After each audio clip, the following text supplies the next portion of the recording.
জজ অ্যাসোসিয়েশনের মহাসচিব হয়েছি, মাননীয় প্রধানমন্ত্রীকে আমি প্রধান অতিথি হিসাবে তাকে নিয়ে এসেছি।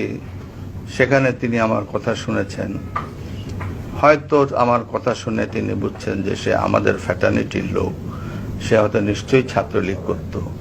আমি যখন বঙ্গবন্ধুকে উপস্থাপন করেছি, স্বাধীনতার যুদ্ধকে উপস্থাপন করেছি আমার বক্তৃতায় জজদের সম্মুখে, তখন উনি আমাকে জিজ্ঞেস করেছিলেন, তুমি কি আপনি কি রাজনীতি করতেন? আমি বললাম, জি মাননীয় প্রধানমন্ত্রী, আমি ছাত্রলীগ করতাম।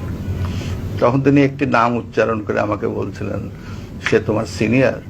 আমি তখন বললাম, মাননীয় প্রধানমন্ত্রী, সে আমার 10 বছরের জুনিয়র। উনি যাকে সিনিয়র লিডার মনে করতেন তারও আমি 10 বছরের সিনিয়র। এটা শুনে উনি অনেকটা আমার প্রতি তার দয়া সাগর হাত বাড়িয়ে দিলেন। গত 3 মাস ধরে মাননীয় প্রধানমন্ত্রীকে সালাম করতে গেলে উনি আমার সালাম নিতেন না। তা আমি দেখতাম যে ওনার চরণের ধুলো আমি পাই না। আমার মিশ্র প্রতিক্রিয়া হচ্ছিল যে উনি কেন আমার সালাম নেন না, না থাক বলে।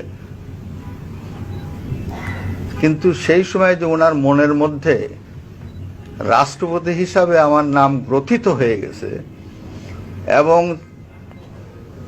সেজন্যই যে উনি আমার সালাম নেওয়াটা বিব্রতকর মনে করতেন, এটা তো পরে বুঝলাম। আগে তো বুঝতাম উনি আমার পর বিরক্ত।